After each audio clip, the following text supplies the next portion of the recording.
알겠습니다. 우리 같이 옆사람이랑 인사합시다. 빛이 있으라. 빛이 있으라. 우리 한 번 더 인사합시다. 오늘 결단합시다. 오늘 결단합시다. 내일로 미루지 마시고 오늘 결단합시다. 지난주에 이제 말씀을 시작하기 전에 건우와 하은이가 수련회 이후 매일 성경을 읽기 시작했다고 경례와 같이 했잖아요. 지금도 읽는지 모르겠어요. 건우가 오늘 금요일 날 버스를 예약해가지고 오늘 내려가는 거라면 오늘 같이 1대1 제자임을 못했는데 아마 계속 읽고 있을 줄로 믿고, 근데 이제 제가 지난주에 금요일에 그 얘기를 처음 딱 듣고 무슨 생각을 했냐면은 나는 그래도 얘네들 1대1 교사인데 그래도 나도 내가 얘네들보다 그래 더 해야 되지 않겠나라는 생각이 들어서 이제 이번 주부터 저도 이제 열심히 성경을 읽고 있어요. 지금 월요일날 제가 이제 기존에 신명기까지 다 읽었었기 때문에 월요일날 여울 수업부터 시작을 해서 지금 이제 오늘 열왕기 하 10몇 장까지 읽은 것 같아요.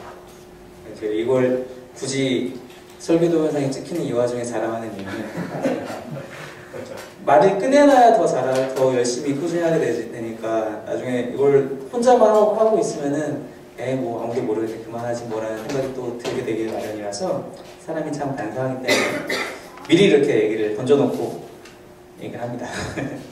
아무튼 여러분들도 성경을 열심히 읽으시고 올해 꼭 성경 미니멈 1독을 우리 다 같이 했으면 좋겠습니다. 같이 말씀을 읽겠습니다. 오늘 주시는 말씀은 구약성경 룻기 2장 1절부터 마지막 절 23절까지의 말씀입니다. 구약성경 룻기 2장 1절부터 23절까지 저와 여러분이 한 절씩 번갈아 가면서 읽도록 하겠습니다. 제가 먼저 1절 읽겠습니다. 나오미의 남편 엘리멜렉의 친족으로 유력한 자가 있으니 그의 이름은 보아스더라. 보아스는 이르시 나오미에게 이르되 원하건대 내가 밭으로 가서 내가 누구에게 그를 입으면 그를 따라서 이삭을 죽겠나이다 하니 나오미가 그에게 이르되 내 딸아 갈지어다 하매 룻이 가서 베는 자를 따라 밭에서 이삭을 줍는데 우연히 엘리멜렉의 친족 보아스에게 속한 밭에 이르렀더라.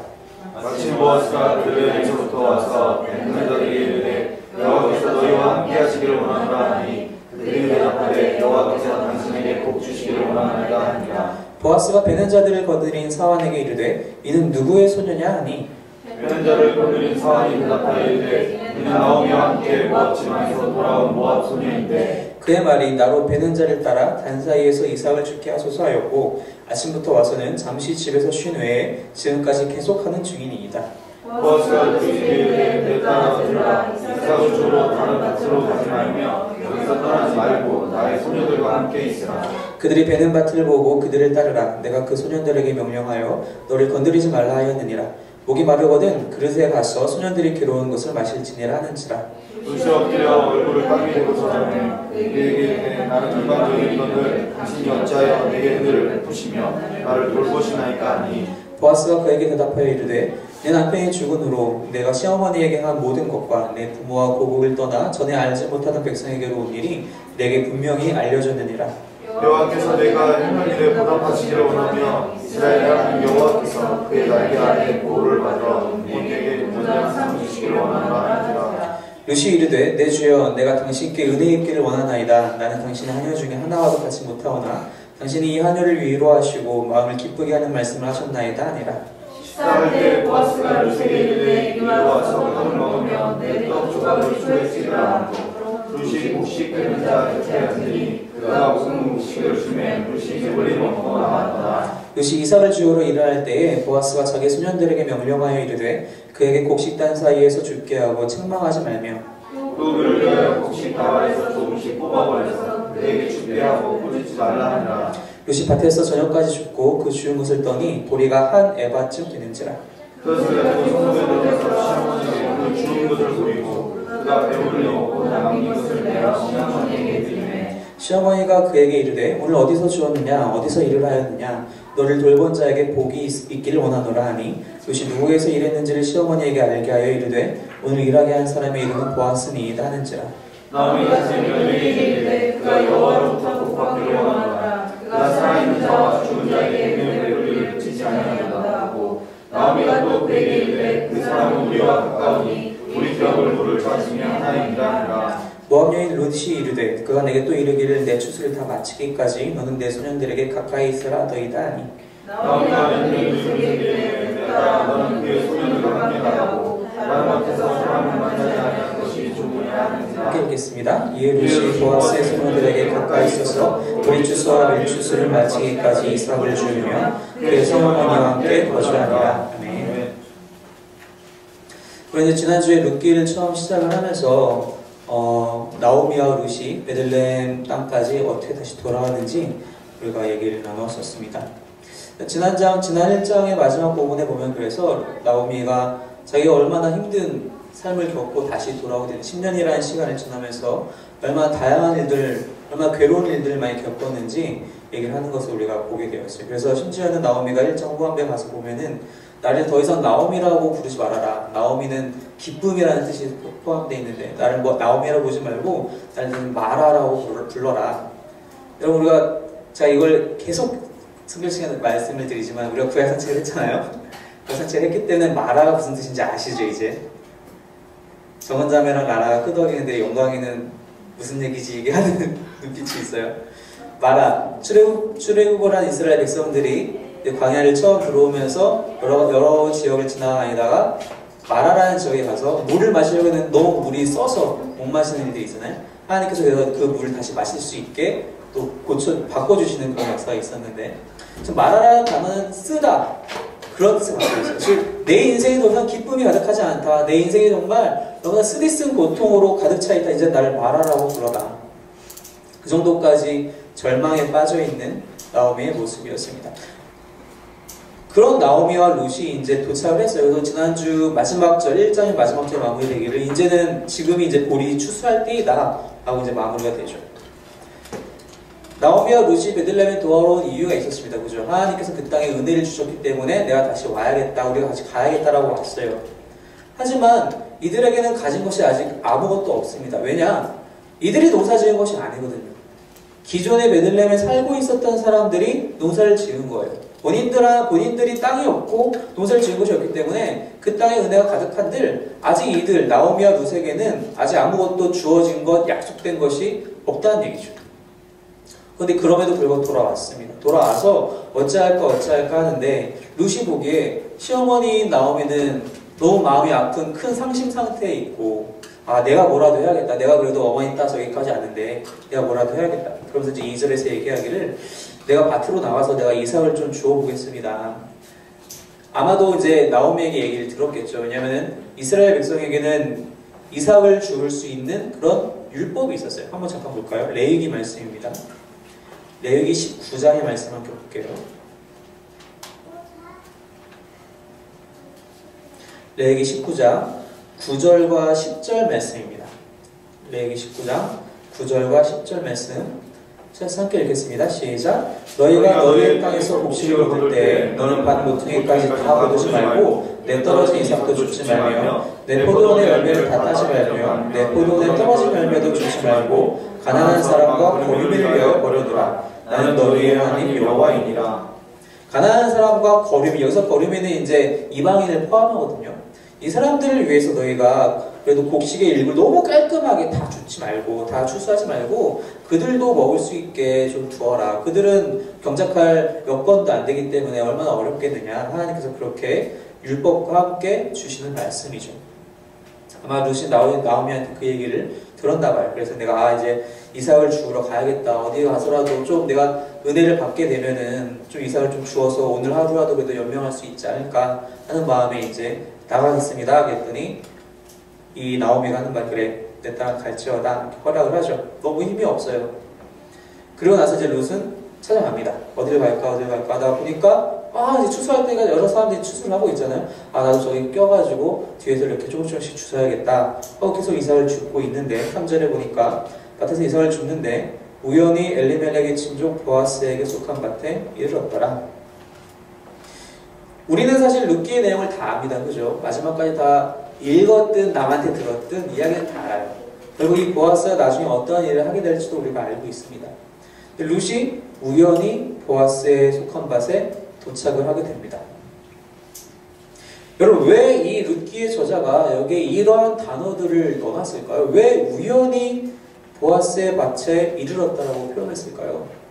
저자가 정말 그렇게 생각해서 이렇게 써놨을까요? 그렇지 않다는 것입니다. 룻에게는 이게 우연이라고 느껴질지도 모르겠어요. 하지만 저자는 1절에 이미 보아스를 언급을 해요. 아무 갑자기 상관없이 뜬금없이 보아스라는 예를 딱 던집니다. 그리고 3절에 가서 우연히 그 보아스의 밭에 룻이 이르렀다라고 얘기를 하고 있어요. 믿는 자들에게는 우연이라는 것이 없다라는 것입니다. 우리에게는 우연이 없습니다. 우리에게 일어나는 모든 일들은 하나님의 섭리 안에 있는 것이라는 것이죠. 때로 우리가 좋은 일이 생기면 운이 좋았어, 때가 잘 맞았어 라고 얘기하는 분들 종종 얘기하는 사람들의 얘기를 들을 수가 있습니다. 안 좋은 일이 생기면은 속된 말로 재수없어 라든지 나 오늘 너무 나쁜 것 같아, 이게 너무 내가 잠깐 실수했는지 너무 안 좋은 때에 이렇게 일을 질렀어 라든지. 믿지 않는 사람들은 그런 우연을 기대하기도 해요. 이런 말도 있죠. 운도 실력이다 라는 말도 있잖아요. 이제 영광이가 이제 다시 수능을 준비하는데 수능 시험이 쉽게 나오느냐 어렵게 나오느냐도 수험생들 입장에서는 일종의 운일 수 있어요. 왜냐하면 자기들이 관여할 수 있는 부분이 아니거든요. 사람들은 자기가 관여할 수 없는 부분, 자기가 어떤 영향력을 끼칠 수 없는 부분들을 운 또는 우연이라고 생각한다는 것입니다. 이건 내가 열심히 노력하는 부분 이상의 것이야 라고 하는 것들을 다 운이나 우연으로 치부해버린다는 거예요. 근데 우리는 어떻습니까? 믿는 우리들한테서는 더 이상 우연이라고 우리가 얘기할 수 없다는 것입니다. 이 모든 것이 하나님의 계획 안에, 하나님의 섭리 안에 있다는 것입니다. 룻이 정말로 우연히 보아스의 밭에 이른 것이 아니라 하나님께서 룻을 그 밭으로 이끄셨다는 것입니다. 1절에서 나오며 룻은 돌아왔어요. 베들레헴으로 돌아왔습니다. 그리고 그때 얘기하기를 돌아왔다는 것은 회개했다라고 같은 단어로 얘기했단 말이죠. 그들이 자신에게 주어진 그 하나님의 기업을 버리고 모압 땅으로 이주한 것을 회개하고 통회하는 마음으로 돌아왔어요. 돌아왔을 때 하나님께서 이들을 이제 내가 은혜 주고 살려야지라는 마음을 가지시고 이 룻을 그곳으로 이끈 거란 것입니다. 그냥 가만히 앉아서 룻이 나오미와 같이 어떡하나, 나 여기 아는 사람도 하나도 없는데 먹을 것도 없고 제 쌀통에 쌀 한 번 하나도 없고 수중에 돈도 없고 모르겠다, 여기서 그냥 이렇게 하루하루 지내다가 굶어 죽겠지, 이런 마음이 아니라 내가 그래도 나가야지, 내가 나가서 어디라도 가야 돼, 은혜 받지 않을까, 내가 어디라도 가야 이사를 줄 수 있지 않을까, 그런 생각을 주신 분도, 그렇게 나가서 보아스의 밭에 도착하게끔 하신 분도 하나님이라는 것입니다. 우리 삶에 어떤 좋은 일이 일어났을 때 여러분 보통 어떻게 생각하십니까? 내가 열심히 공부했더니 시험 점수가 잘 나왔어. 그럴 수 있어요. 내가 정말 때를 잘 타고 났나 봐. 우연히 딱 갔는데 마침 세일해. 좋은 물건 잘 샀어. 여러분, 이러한 일들 우연이라고 느껴질 수 있죠. 하지만 하나님이 계획하시는 것 밖에서 어떤 일들이 터진다? 절대 그럴 수 없다는 것입니다. 사소한 것 하나하나까지도 하나님의 섭리 안에, 하나님의 계획 안에 있다는 것입니다. 이 주제는 사실 룻기에 다시 한번 여러 번 또 나오게 될 텐데, 복을 주시는 분이 하나님이시라면 우리가 또 한 가지 생각해야 될 것은 그것을 걷어가시는 분도 하나님이라는 것을 우리가 기억해야 한다는 것입니다. 주시는 분도 찾으시는 분도 하나님이시라는 겁니다. 때론 내가 복이 없을 수 있어요. 우리가 일반적으로 생각하는 복이라는 것이 우리의 삶 속에서 나타나지 않을 때가 있습니다. 그때는 좀 힘들 때도 있고 좀 마음이 메말라질 때도 있을지 모르겠습니다. 하지만 그때도 하나님이 이유가 있어서 그러한 마음을, 그러한 상황을 우리에게 주신다는 것입니다. 복을 주시는 분도, 찾으시는 분도 하나님이듯이 고난을 주시고 그것을 멈추시는 분도 하나님이시라는 겁니다. 여러분, 욥이 자신이 잘해서 자신이 노력을 열심히 해서 복을 얻었습니까? 아니요. 욥기 처음 시작을 보면 하나님이 복을 주셨다고 그래요. 욥은 하나님께서 보시기에 너무 신실한 사람이었다고 거기서 기록을 하죠. 욥기 전에 그렇게 기록을 합니다. 하나님을 잘 믿었기 때문에 하나님이 선물을 주신 거예요. 본인의 노력 때문에, 본인의 그런 어떤 인품, 그런 것들 때문에 된 것이 아니라 하나님이 주신 거란 거죠. 그리고 하나님은 욥이 무언가 실수해서 가져가시지 않으세요. 하나님의 계획에 의해서 가져가신다는 겁니다. 물론 욥이 나중에는 지치고 지쳐서 불평당하기도 합니다. 하나님께 어떻게 이런 일들이 일어납니까? 근데 그럼에도 불구하고 하나님께서 그에게 은혜를 주시죠. 어떻게 주세요? 다시 되물어보면서 너에게 그런 말을 할 자격이 있느냐? 라고 물어보시면서 오히려 욥을 깨닫게 하세요. 그리고 그 이후에 결국 어떻게 됩니까? 욥이 그것에 대해서 하나님 제가 잘못했으니까 이런 것을 하나님께 주제넘게 너무 물어볼 수가 없는 것인데 모든 것이 하나님의 주권하에 있습니다라고 고백하고 그 이후에 하나님이 더 큰 것으로 다 채워주시죠. 모든 주권이 하나님께 있음을 믿으시기 바랍니다. 절대로 우리에게는 우연이라는 것이 없다라는 것입니다. 나오미는요 절대로 하나님을 원망하지 않아요. 그래서 하나님의 주권을 알았거든요. 나오미는 아까 우리가 1장 후반부를 잠깐 얘기를 나눴는데 1장 후반부에서도 절대로 그것이 하나님 탓이라고 얘기 안 해요. 다시 잠깐 한번 1장 돌아와 볼까요? 사람들이 이제 나오미를 맞이할 때 20절부터 보니까 나를 나오미라 부르셔 나를 말하라 불러 그러면서 이는 전능자가 나를 심히 괴롭게 하셨습니다. 이것은 내가 괴로운 것은 하나님께서 나에게 주신 일종의 벌이다. 내가 풍족하게 나왔더니 여호와께서 내게 비오도록 하셨느니라. 여호와께서 나를 징벌하셨고 전능자 나를 괴롭게 하셨거늘 하나님이 이 모든 일의 주체라고 얘기를 하지만 절대로 하나님 나한테 왜 이러세요라고 얘기하지 않는다는 거예요. 본인의 마음이 상심에 빠져 절망에 빠져 있을지라도 하나님한테 하나님 어떻게 당신 나한테 이럴 수 있어요? 라고 하지 않아요. 왜? 본인은 알거든요. 내가 애초에 이 땅을 떠나지 말았어야 했다고 하면. 예전에 이제 미드를 보던 중에 제가 미드를 참 많이 봐요. 미드를 보던 중에 참 안타깝고 좀 재밌는 미드였는데 시즌 1만 나오고 그냥 조용히 돼버린 미드가 하나 있어요. 이름은 까먹었는데 갑자기 어떤 얘기냐면 방송국 스튜디오에서 이제 일어나는 일이에요. 이제 배우들과 이제 그 스태프들과의 그런 여러 가지 에피소드들이 있는데 한 배우 여배우가 다른 동료와 얘기를 하면서 이런 얘기를 해요. 우리 어머니께서 얼마 전에 꽤 오래 전에 암에 걸리셨다. 암에 걸려 정말 너무나도 고생 많이 하셨고 그것 때문에 많이 고통을 당하셨다. 내가 어머니한테 물어봤어요. 어머니 왜 그렇게 암 때문에 고생하시는데 그렇게 하나님을 붙잡고 계십니까? 하나님 원망할 수도 있는 거 아니에요? 어머니께서 뭘 잘못하셨어요? 뭘 잘못 먹었어요? 아니 뭐 나쁜 담배를 피시하셨어요? 뭐 술을 많이 드셨어요? 아니잖아요. 그런데 갑자기 이런 일이 생기면 하나님 원망할 수 있는 거 아니에요? 라고 물어봤다고 합니다. 근데 그 어머니께서 하시는 말씀이 그 배우의 어머니께서 하시는 말씀이 하나님이 나에게 좋은 일을 주셨을 때 내가 왜라고 묻지 않았다. 왜 나한테 이런 좋은 일을 주시나요? 이런 거 그렇게 묻지 않았다. 그렇다면 하나님이 나에게 어려운 일을 주시더라도 내가 왜라고 묻지 않을 것이다. 난 그렇게 안 한다. 하나님께서 어떤 의도가 있으셔서 의미가 있어서 이런 일을 나에게 주신 것이지 우연히 이런 일들이 일어나는 것이 아니기 때문에 나는 그러한 하나님을 믿기 때문이고 하나님이 나를 다스리고 계시다는 것을 믿기 때문이다. 참 드라마에 좋은 대사들이 참 많이 나와요. 그렇습니다. 우리가 좋은 일이 생기면은 그냥 기뻐해요. 좋아하고 내가 열심히 했나? 잠깐 하나님 잊어요. 나쁜 일이 생기면 하나님 왜 그러세요? 나한테 어떻게 내가 지금 해온 게 있는데 어떻게 이럴 수 있나요? 그럴 때만 하나님을 탓한다는 것입니다. 주시는 분도 가져가시는 분도 하나님이시라는 것, 모든 주권이 주님께 있다는 것을 늘 기억하시고 고백하시기 바랍니다. 하나님의 인도하심 따라서 이제 룻이 보아스의 밭에 갔습니다. 열심히 이제 이삭을 줍고 있어요. 마침 보아스가 사절에 보니까 베들레헴에서 이제 나온 거예요. 이제 베들레헴은 도시이기 때문에 아마 그 도시 외곽에서 이러한 농사들이 지어졌겠죠. 외곽으로 나와서 추수가 잘 돼 보인다 한번 이제 보러 나온 것 같아요. 그런데 이제 5절에 보니까 처음 보는 여자가 소녀가 한 명 있길래 사환에게 물어보는 거죠. 어디서 온 소녀냐? 누구의 소녀냐? 그랬더니 이제 이 사환이 6절부터 대답을 합니다. 나오미와 함께 모압에서 온 소녀입니다. 그런데 이 소녀가 아침에 와서는 나에게 단사에서 이삭을 주어도 되냐고 요청을 물어보더라고요. 그런데 그러고 나서 잠깐 쉰 것 말고는 지금까지 열심히 그렇게 또 이삭을 줍고 있어요. 이렇게 이제 긍정적인 칭찬을 같이 하게 됩니다. 보아스가 그 얘기를 듣더니 얘야 너 어디 가지 말고 내 밭에서만 이삭을 주어라. 그리고 여기서 너가 안전하게 할 수 있어. 내가 아무도 너 건들지 말라고 했거든. 열심히 이삭 줍고 목마르면 물 마시고 얼마나 지금 너 편할 대로 해. 할 때문에.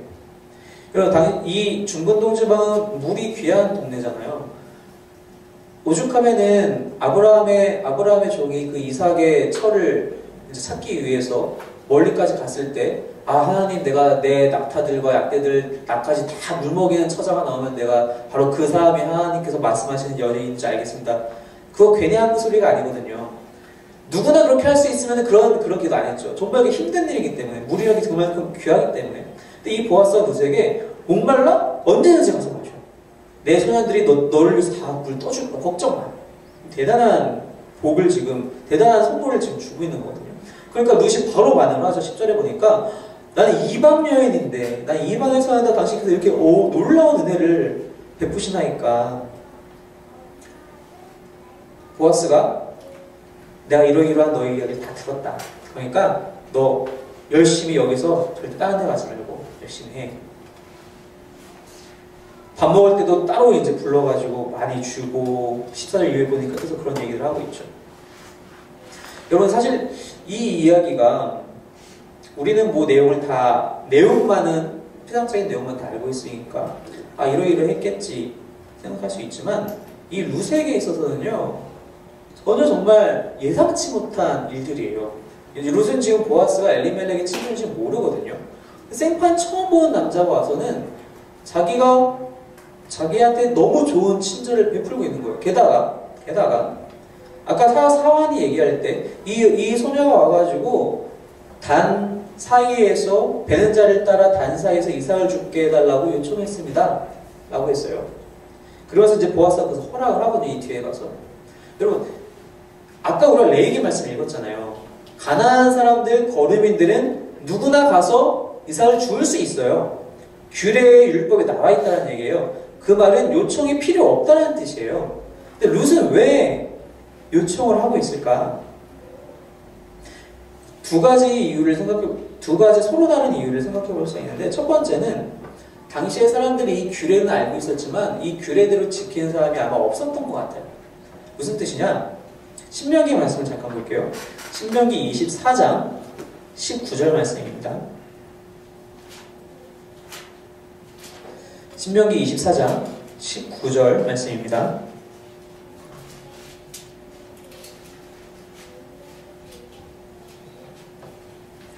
24장 19절 함께 읽겠습니다. 시작. 내가 밭에서 곡식을 벨 때에 그 한 것을 밭에 잊어버렸거든 다시 가서 가져오지 말고 나그네와 고아와 과부를 위하여 남겨두라. 그리하면 내 하나님 여호와께서 내 손으로 하는 모든 일에 복을 내리시리라.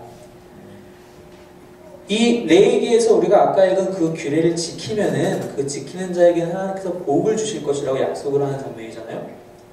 반대로 얘기하면요, 그 규례를 안 지키면 너 3대가 멸할 거야 라는 저주나 벌이 있나요? 없어요.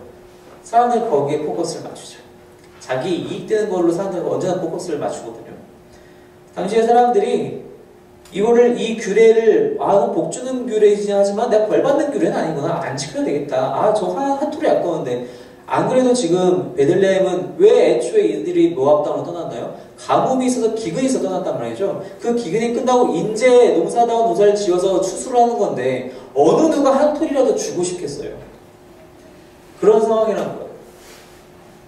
또 한 가지 다른 이유를 내가 생각해 보실 때 보면 뭐냐면은 룻이 요청하는 이 요청이 이 규례가 허락하는 범위 바깥의 것일 수 있다는 것입니다. 무슨 뜻이냐?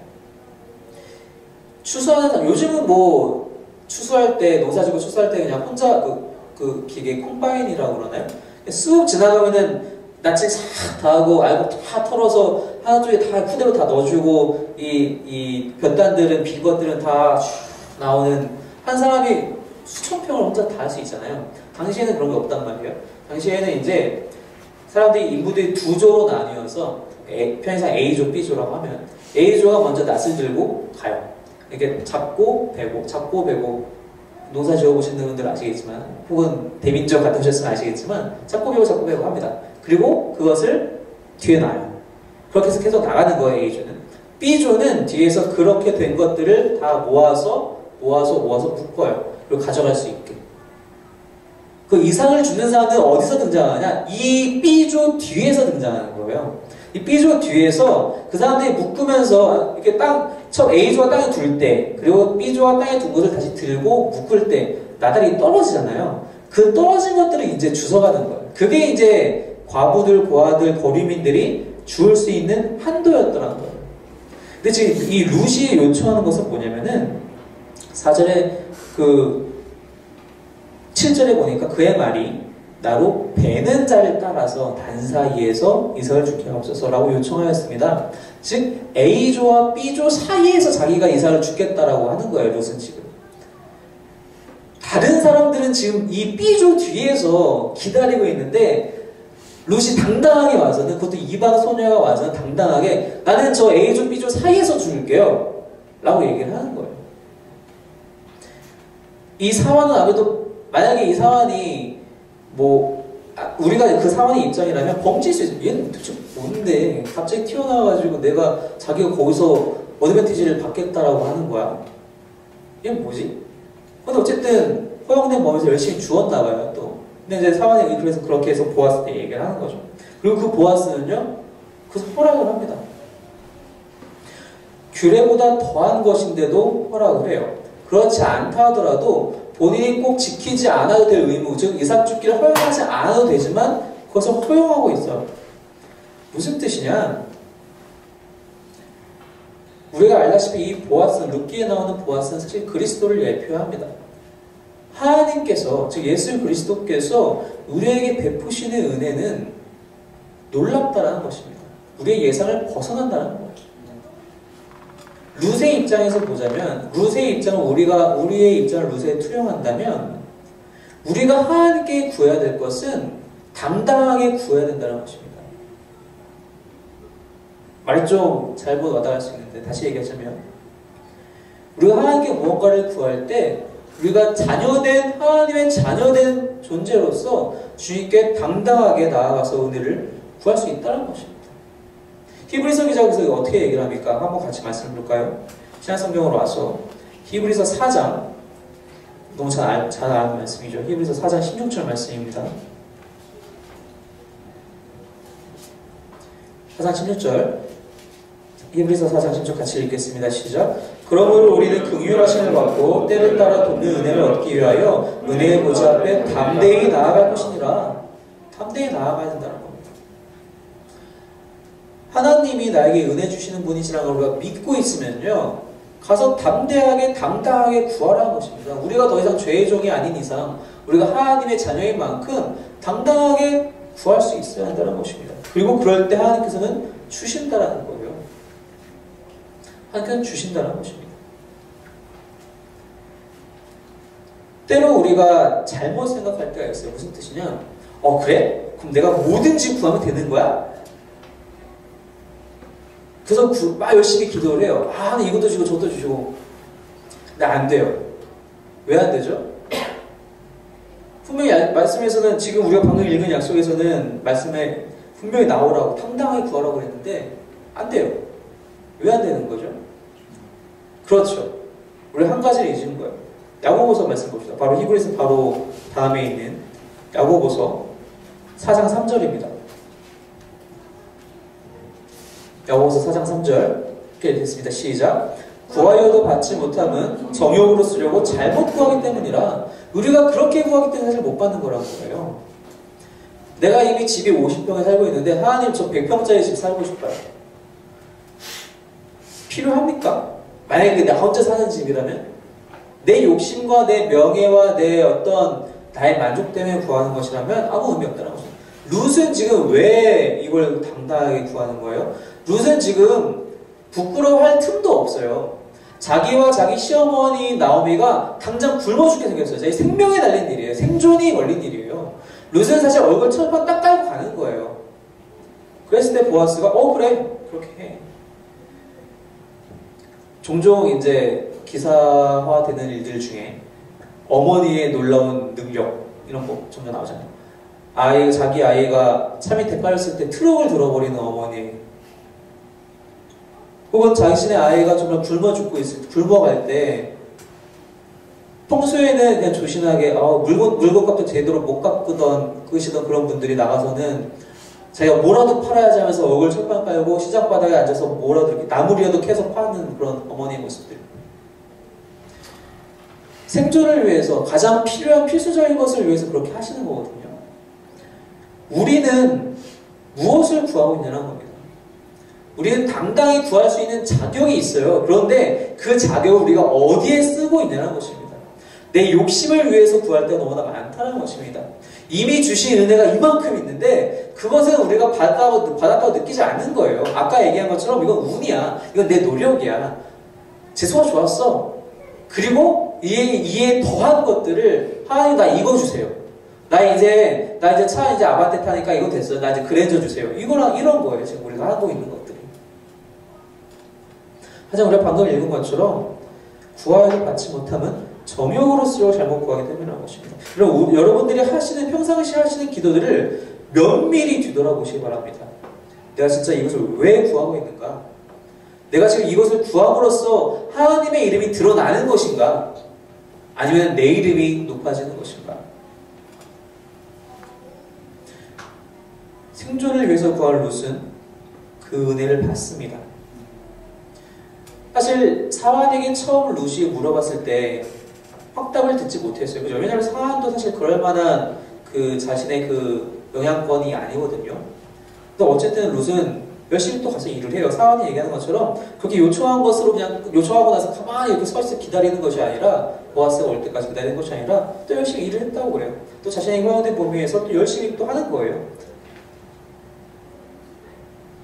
믿음으로 기도한 만큼 여러분들의 생존을 위해서 여러분들이 하나님을 위해서 기도한 만큼 믿음으로 기도한 만큼 또한 행동하시기 바랍니다. 행동하지 않고 가만히 앉아있는데 하나님이 그 기도를 들어주시냐? 그럴 수도 있어요. 정말 급할 때는 우리가 정말 움직이기도 힘들어서 하나님 이거 긴급한 상황이니까 내가 얘를 이렇게 도와줘야 일으켜야겠다라고 하실 때는 그럴 수 있습니다. 근데 대부분의 경우에 하나님이 우리에게 주시는데도 불구하고 우리가 게을러서 못 움직여서 그것을 못 취할 때가 또 많다는 것입니다. 롯은 절대 그렇지 않죠. 롯은 자기가 철판 깔고 구하고 또 구한 만큼 또 열심히 가서 일을 합니다. 그것을 얻을 수 있도록 또 노력을 한다는 거예요. 그럴 때 보아스가 와서 그래 너가 원하는 만큼 주어라. 그리고 내가 더 줄게. 내가 마실 것도 주고 먹을 것도 줄게. 놀라운 복을 받죠. 그래서 17절에 보니까 롯이 밭에서 하루에 저녁까지 죽고 그 주운 것을 떠니 우리가 한 에바쯤 되는지라. 와닿지 않으시죠? 에바라는 단위가 우리가 쓰는 단위가 아니니까. 에바라는 한 에바가 지금으로 치면 22리터 정도 된다고 합니다. 우리 그 편의점이나 마트에 가면은 2리터짜리 생수통 있잖아요. 그거 보리로 꽉 채워서 11통이 나왔다는 거예요. 하루에 그만큼을 이삭죽기를 했다는 겁니다. 제가 이 나이 먹도록 제 스스로 밥을 해본 적이 없어서 알 수는 없지만 사람 혼자 나오면 그 두 식구예요. 이 둘이서 밥을 한 끼 먹을 때 보리를 얼마나 쓰겠어요? 뭐 많지 않아도 요만큼 쓰지 더 쓰나요? 이 정도 쓴다는 말이에요. 근데 그걸 이 22리터면요 하루에 이 22리터를 갖고 왔더라면요 며칠 넘어서는 이 식량의 수준이라는 거죠. 혹자는 이것을 어떤 학자들이 계산하기를 한 반달 정도의 월급이라고 생각하기도 해요. 어떤 사람들은 하루에 그만큼 했다는 겁니다. 기쁜 마음에 이제 달려오죠. 이제 집에 달려오면서 자기 모든 일을 끝나고 이제 시어머니가 기다리고 있는 얼마나 배고프시겠어요. 하루 종일 열심히 달려와요. 그래서 이제 시어머니 나오미에게 이것도 보여주고 자기가 먹고 남긴 것들 다 갖고 와서 또 어머니가 빨리 드시라고 배고프신데 나오미가 깜짝 놀라죠. 아침에 진짜 룻도 수심이 있었겠죠 얼굴에. 그렇게 내보냈는데 얘가 과연 돌아는 올까라는 생각도 다시 한번 했었을 거예요. 나오미 입장에서는 얘가 너무 힘들어 도망치는 거 아니야? 그런 의심도 했을지도 모르겠어요. 근데 그런데 돌아와서 자기 며느리가 돌아와서는 이런 곡식들을 막 먹을 것들을 갖고 온 거예요. 놀라면서 이거 어떻게 나온 거냐? 어떻게 해서 구한 거냐? 정말 이거 누가 했든지 참 복받은 사람이다. 이거에 너에게 해준 사람은. 그때 이제 사실대로 얘기를 하죠. 사실 제가 보아스라는 사람한테서 일을 했는데 이렇게 받았어요. 나오미가 바로 고백을 여호와께서 그를 복 주시길 원하노라. 그러면서 그가 살아있는 자와 죽은 자의 은혜를 베풀기 그치지 아니하도다. 조심해서 읽어야 되는데요. 20절에 보니까 그가 즉 보아스가 여호와로부터 복받기를 원하노라. 그리고 그 다음에 나와 있는 그는 여호와를 다시 얘기하는 겁니다. 여호와께서 하나님께서 살아있는 자와 죽은 자에게 은혜의 표를 그치지 아니하는구나. 하나님이 정말 살아계시고 하나님이 정말 은혜를 끼치시는구나 라고 고백을 하는 거예요. 그러면서 또 한 가지 얘기하는 것이 사실은 보아스가 우리 기업을 모를 자야 라고 이제 얘기를 하는 거죠. 그러면서 루시 계속해서 얘기를 해요. 근데 이것만 다가 아니에요. 앞으로 계속 오라고 그랬어요. 앞으로 계속 오라고 그랬어요. 나오미 그래서 그래 너 어디 딴 데 가지 말고 항상 그 밭에 가서 일을 해라. 마지막 절에서 우리가 볼 수 있듯이 보리추수와 밀추수를 마치기까지 계속 즉 이 기간 거의 한 달 반 정도 되는데요. 그럼 지금 수준으로 한 달 반을 가면요 엄청난 실력을 지금 고가를 지어도 모자랄 판이거든요. 나오미가 본 것은요. 나오미가 여기서 본 것은 오늘 22리터 갖고 왔어? 내일도 22, 44, 66, 88 이거 계산하는 게 아니에요.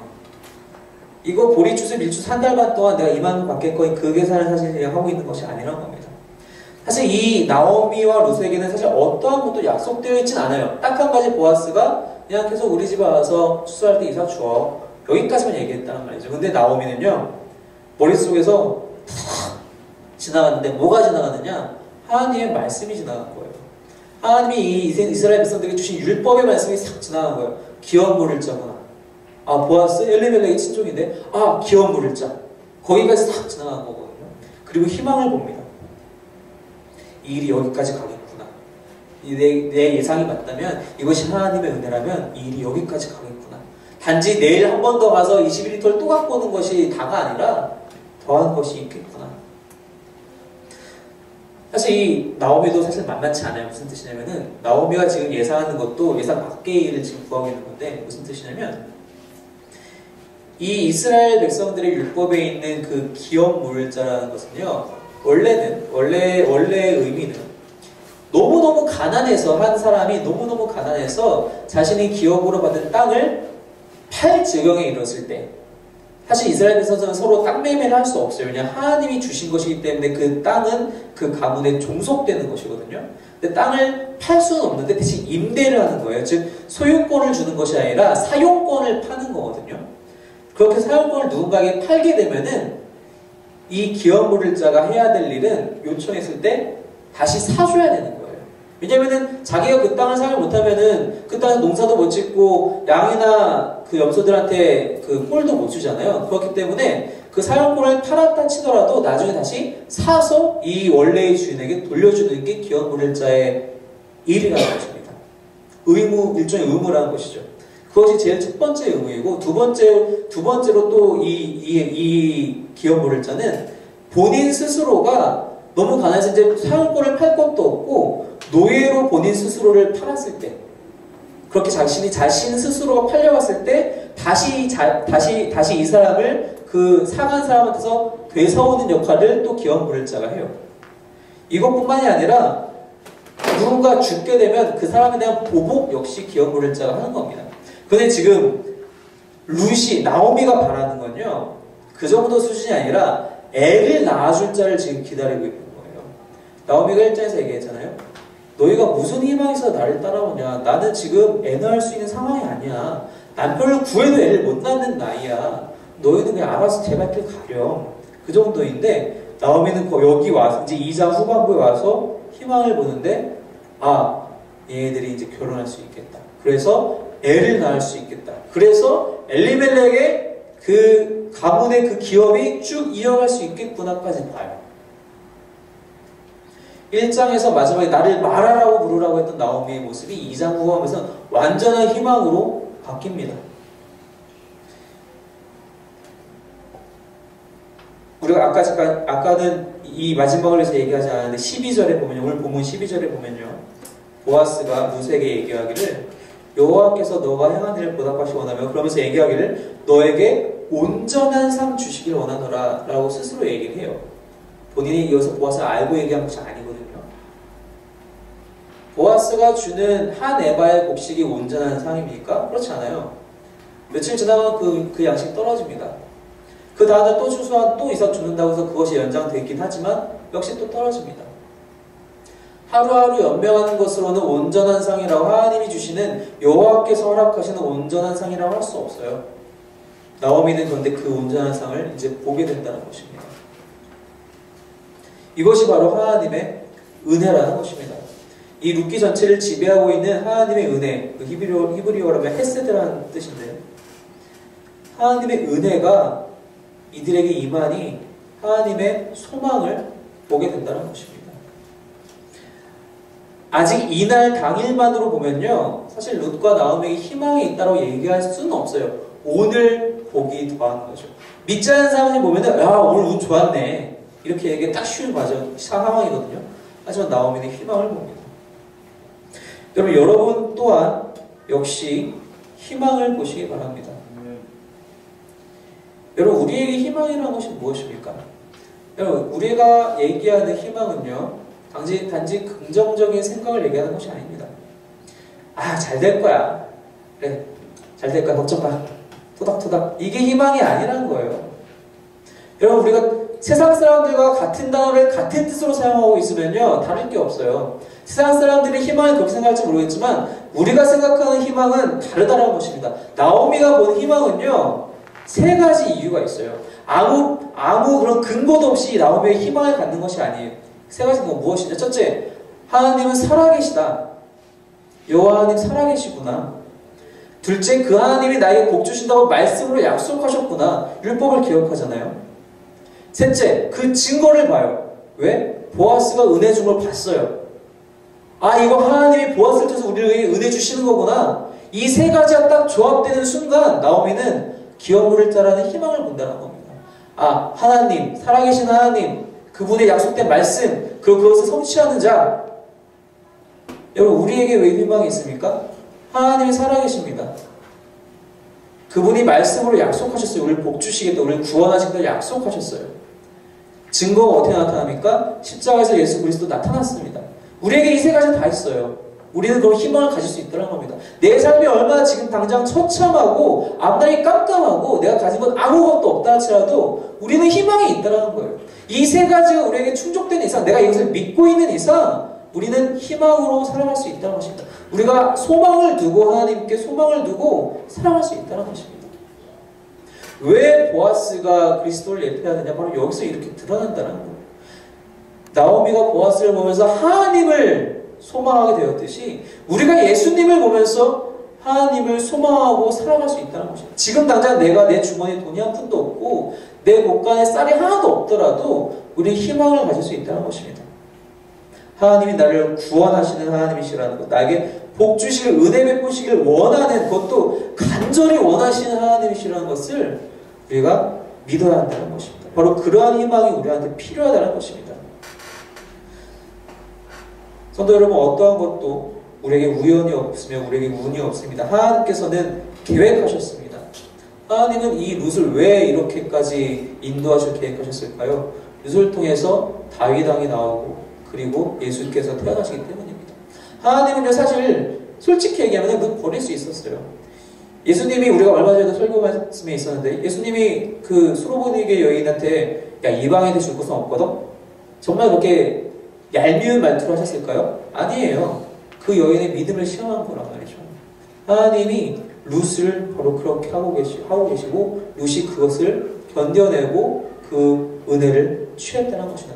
우리 역시 하나님께 희망을 두고 하나님의 말씀을 온전히 신뢰하는 믿음으로 그 은혜를 취할 수 있다는 것입니다. 여러분 당당하게 기도하시기 바랍니다. 단 하나님을 위해서 기도하시기 바랍니다. 나의 욕정이 아니라 하나님을 위해서 당당하게 기도하시고 그 기도가 이루어질 것이라는 온전한 희망, 살아계신 하나님을 신뢰하는 그 희망으로 날마다 승리하시는 삶을 살아가시길 축원합니다. 기도하겠습니다.